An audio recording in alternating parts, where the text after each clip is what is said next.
Hey everybody, welcome to my channel operation black box. రాబోయే రోజుల్లో ఇండియాకి బిలియన్స్ ఆఫ్ డాలర్స్ లాస్ అవుతుంది. ఇది నేను ఇన్ జనరల్గా అనట్లేదు, ఖచ్చితంగా లాస్ అవుతుంది. దీనిపై ఆల్రెడీ చాలా ఆర్టికల్స్ పబ్లిష్ కావడం కూడా స్టార్ట్ అయ్యాయి. దీని అంతటికి కారణం remittance tax. What is remittance tax? Remittance tax అంటే ఏంటి? ప్రతి సంవత్సరం అమెరికా నుంచి ఇండియాకి చాలా మంది ఎన్ఆర్ఐస్ రెమిటెన్స్ పంపిస్తూ ఉంటారు. ఇండియా నుంచి యూఎస్కి వెళ్ళిన చాలా మంది భారతీయులు like NRIs, green card holders, students ఇలా చాలా మంది ఇండియాలో ఉన్న వాళ్ళ పేరెంట్స్కి డబ్బులు పంపిస్తారు. ప్రపంచంలో ఉన్న చాలా మందికి అమెరికా ఒక డబ్బులు సంపాదించే డ్రీమ్ డెస్టినేషన్. ఎస్పెషల్లీ ఇండియన్స్కి మాత్రం పర్టికులర్గా చెప్పనక్కర్లేదు. రీసెంట్గా అమెరికన్ ప్రెసిడెంట్ డొనాల్డ్ ట్రంప్ ఒక కొత్త బిల్ అమల్లోకి తీసుకురాబోతున్నారు.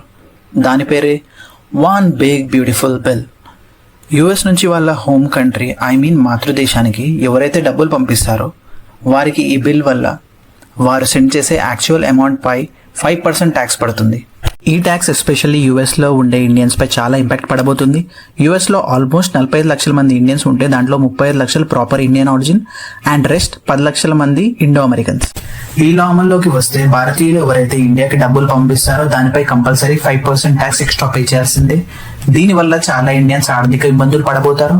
ఎస్పెషల్లీ ఎవరైతే హోమ్ లోన్స్ పే చేస్తారో, న్యూ అపార్ట్మెంట్స్ ఇంకా రియల్ ఎస్టేట్ పై ఇన్వెస్ట్ చేస్తారో వారిపైనే కాకుండా మన రియల్ ఎస్టేట్ పై కూడా ఖచ్చితంగా ప్రభావం పడే ఛాన్స్ ఉంది.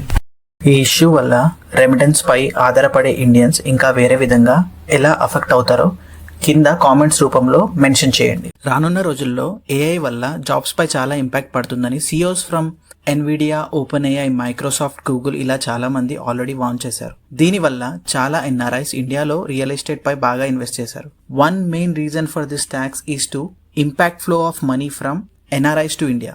మనం వికీపీడియా డేటా ప్రకారం చూసుకుంటే ఇయర్ బిట్వీన్ 2023 to 2024 మధ్యలో రెమిటెన్స్ విషయంలో ఇండియా వరల్డ్ లో నంబర్ 1, తర్వాత మెక్సికో, ఫిలిప్పైన్స్, నంబర్ 4 లో ఫ్రాన్స్ అండ్ 5th ప్లేస్ లో పాకిస్తాన్ కూడా ఉంది. కొన్ని సంవత్సరాల నుండి ఇండియా నంబర్ 1 స్పాట్ మెయింటైన్ చేస్తుంది విత్ మ్యాసివ్ $129 బిలియన్.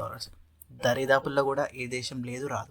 మనం అబ్జర్వ్ చేస్తే వరల్డ్ గ్లోబల్ ఆర్డర్ చాలా ఫాస్ట్గా చేంజ్ అవుతుంది, ఎస్పెషల్లీ అమెరికాలో. దీనిపై రానున్న రోజుల్లో ఇండియన్ గవర్నమెంట్ రియాక్షన్ ఎలా ఉంటుందో వేచి చూడాలి. అండ్ ఈ ట్యాక్స్ ద్వారా ఇండియా యుఎస్ రిలేషన్ ఎఫెక్ట్ అయ్యే ఛాన్స్ కూడా ఉంది. Thank you for watching. మీకు నా వీడియో నచ్చినట్టయితే please like, share and subscribe and don't forget to click on bell button. Bye until next video.